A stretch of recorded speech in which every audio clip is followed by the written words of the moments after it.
यदि मैं रहता तो अवश्य उसको जो है कि बेल रिजेक्ट होता। तो इसका मतलब किरण सिंह में गलत। हाँ, यह केस जो हारी है किरण सिंह की गलती की हमारे साथ देख सकते हैं मुकेश जी हैं, किरण सिंह के वकील साहब, जो कि रोशन रोही का बेल हो गया। हमेशा दावा करते थे कि बेले नहीं होगा, पोक्सो एक्ट था, पता नहीं क्या था, कैसे बेल हो गया सर? आप तो हमेशा बताते थे कि रोशन रोही का बेल नहीं हुआ। देखिए, बेल तो एक विधि की प्रक्रिया है, जुडिशियल प्रोसेस में है कि जब कोई अभियुक्त jail, whenever any accused go in jail, then after few days, few times he returned from the grant the bail।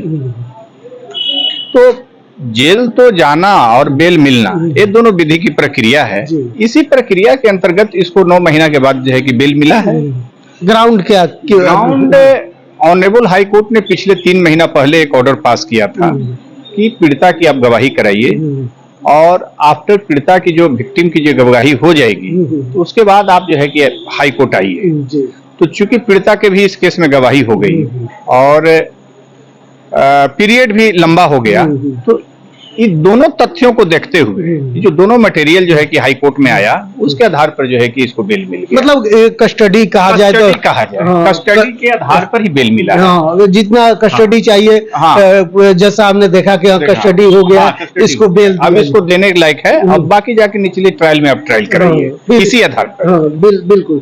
लेकिन सर, आप लोग अपोज क्या किए थे? मतलब कि हम लोगों का अपोज था कि चूंकि अभी ड्यूरिंग पेंडेंसी ऑफ ट्रायल या ड्यूरिंग पीरियड ऑफ ट्रायल अभी नहीं दिया जाए बेल, और यह चूंकि गंभीर प्रकृति में केस दर्ज है, ऐसे मामले में जब तक जजमेंट पे केस चला जाता है तब तक जो है कि इसको बेल नहीं दिया जाए। फाइनल जो है कि इसको एक्यूटल और पनिशमेंट के जजमेंट पे इस केस को लाने के बाद ही जो है इसमें बेल पर विचार किया जाए। हम लोगों का यही विरोध था, यही सबमिशन था, और इसी आधार पर किया। लेकिन चूंकि ऑनरेबल हाई कोर्ट के जज को जो बेंच है, इसको बहुत पावर होती है, बहुत भास्ट पावर होती है, और बेल देना, बेल नहीं देना, ये दोनों जो है ये जज साहब का विवेकाधिकार होता है। उनके विवेकाधिकार में हम लोग हस्तक्षेप नहीं कर सकते हैं। हम लोग विरोध कर सकते हैं, लेकिन करना नहीं करना उनका काम है।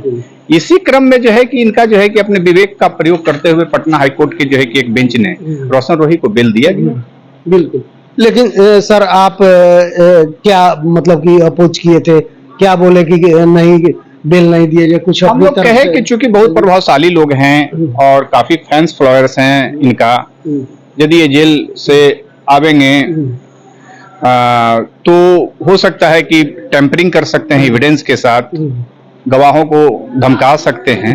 इन्हीं सारी चीजों को रख करके जो है कि हम लोग विरोध किए, और हमारी बातों को उन्होंने सुना है, रिकॉर्ड पे लाया है। अब वो ट्रायल चल रहा है। अब जान लीजिए कि कोई किसी को भी जो बेल होता है तो बेल परमानेंट नहीं होता है, बेल टेम्पररी होता है। परमानेंट तभी समझा जाएगा जब वो इस केस से एक्यूटल हो जाएंगे। लेकिन मैं आपको बता रहा हूं कि विद इन 3 मंथ्स में हम केस की ट्रायल को कंप्लीट करेंगे, और अगले चौथे महीने में पुनः रोशन रोही जेल के अंदर होंगे। फिर 4 महीने में, फिर 4 महीने के अंदर मैं आपके चैनल के माध्यम से मैं आपको दर्शकों को बताना चाहता हूं, जो कानून के मानने वाले लोग हैं, कानून की समझ रखते हैं। क्योंकि बेल तो एक टेम्पररी पीरियड होती है, बाहर आने का जो है कि उसको लाया जाता है। वो परमानेंट नहीं होता है कि इस केस से वो बरी हो गए।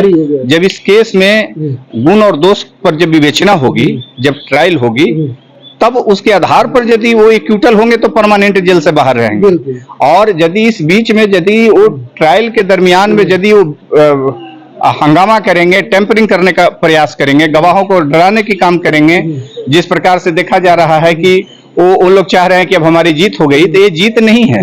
ये बहुत जल्द 4 महीने के अंदर में जो है कि आपको दिखाई देगा, और रोशन रोही जेल के अंदर में होंगे। बहुत जल्द इस केस की ट्रायल कंप्लीट होने वाली है। ये कहा जाए तो एक प्रक्रिया होती है जो कि जेल से बाहर जाने का ऑप्शन होता है। हाँ। और उसके बाद ये केस चलता रहेगा। हाँ, ये चलते रहेगा। अब नीचे की जो ट्रायल है, अब 2 तारीख की फिर वहाँ गवाही है। तो वहाँ पे एग्जामिनेशन देगा, गवाही देगा, गवाह जो है कि अपना गवाही देगा। लेकिन शुरू में आप लोग बता रहे थे कि रेप हुआ है, पोक्सो लगा है, इन सारी धाराओं को मतलब जैसा आप माने कि नहीं माने? सर देखिए, सारे चीज रिकॉर्ड हो गए हैं, ट्रायल कोर्ट में सारे चीजों को कंक्लूडन हो गया है, और जब सारी चीज का कंक्लूड हो गया है तो उसके आधार पर, जब गुण और दोष के आधार पर बोले ना, जब आर्गुमेंट होगा तो सारी चीजों पर सुना जाएगा, उनके भी पक्ष होगा। हमारे द्वारा जो कहा जा रहा है कि हम नाबालिग हैं, हमारे द्वारा जो कहा जा रहा है कि हमारे साथ जो है कि सेक्सुअल असल्ट हुआ है, तो सारी चीजों को देखा जाएगा कि गवाही में क्या आया है, और इसी के आधार पर जो है कि जजमेंट पे बहस होगी। और जजमेंट में ऑनरेबल जो बिलो ट्रायल कोर्ट है उसकी अपनी पावर है, वो देखेंगे कि जो अभियुक्त है, अभियुक्त के ऊपर जो है आरोप जो है कि इस्टेब्लिश होता है कि नहीं।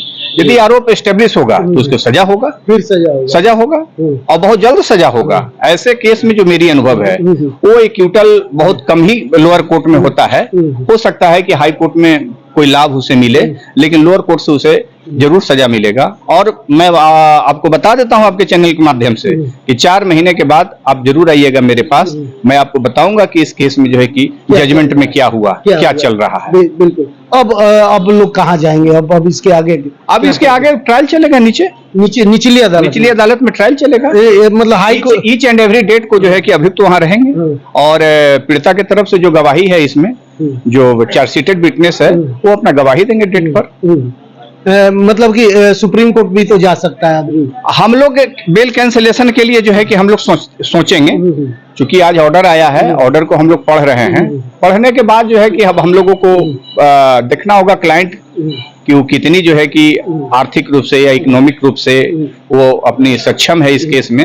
लेकिन बेल कैंसिलेशन जो आधार है, जो ऑर्डर आया है, मैंने उसको बारीकी से देखा है, तो बेल कैंसिलेशन का आधार है। यदि सुप्रीम कोर्ट इसको फाइल करती है बेल कैंसिलेशन, तो बिल्कुल इस केस में जो है कि वो जो है कि बेल कैंसिल होगा, क्योंकि तथ्यों को नजरअंदाज करते हुए पटना हाई कोर्ट ने, और जो ड्यू प्रोसेस ऑफ लॉ है उसको भी नजरअंदाज करते हुए, इग्नोर करते हुए पटना हाई कोर्ट की एक बेंच ने जिससे बेल दिया गया है, जो बेल देने योग्य केस नहीं था।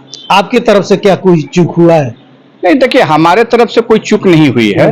पीड़िता भी इसमें कुछ गलती की है, क्योंकि पीड़िता हमारे अलावे भी एक और वकील कर रखी थी। और बहस के दरमियान में, विरोध के दरमियान में वो खुद जो है कि कही कि ये सर ही बहस करेंगे। मैं रियली में मैं पीछे से था, मैं पूरी जोर से यदि विरोध करता तो वो नहीं होता। पीड़िता एक और वकील लेकर के आई थी, जिसके कारण भी उसके हार का कारण बना। मतलब दूसरा वकील भी लेकर के आई थी। तो आप नहीं थे मैं उस केस के विरोध में उस समय मैं था, लेकिन मुझे विरोध करने का मौका नहीं मिला। यदि मैं रहता तो अवश्य उसको जो है कि बिल रिजेक्ट होता। तो इसका मतलब किरण सिंह में गलत। हाँ, यह केस जो हारी है किरण सिंह की गलती के कारण हारी। अच्छा सर, सोमवार को लोग बता रहे थे कि सोमवार को बाहर आ जाएंगे, शुक्रवार को बेल होता है, शनिवार और संडे कोर्ट में काम ही नहीं होता, लेकिन सोमवार को बताया जा रहा था बाहर। लेकिन बहुत सारे लोग भीड़ लगाए थे कि अब निकलेंगे। न्यूज में भी बहुत सारे मीडिया वाले भी। देखिए, ऑर्डर आ गई है, ऑर्डर पास हो गई है, ऑर्डर सिविल कोर्ट में भेजा गया है दोपहर के बाद। अब उनके जो लोग यदि होंगे वहां पे तत्पर, तो बेलबोन यदि आज भरा जाएगा तो आज शाम रात 8 बजे तक हो सकता है कि निकल जाएंगे। आज ही निकल जाएंगे। हाँ, ज्यादा चांस रहेगा कि रात के शाम के 7-8 बजे तक वो निकल जाएंगे। हाँ, तो चलिए, क्या कुछ सोचते हैं रोशन रोही को लेकर के, जो कि बताया जा रहा था सोमवार को निकल जाएंगे, और किरण सिंह के वकील साहब थे, जो कि हमारी बातचीत हो रही थी केस के लेकर के कि आखिर बेल कैसे होगा। तो बहुत अच्छा से बताए वकील साहब, समझा दिए हैं, और आप लोग भी समझ गए। आपका बहुत बहुत धन्यवाद सर, जो कि बात की हमसे। तो आप लोग जरूर बताइएगा। धन्यवाद, नमस्कार।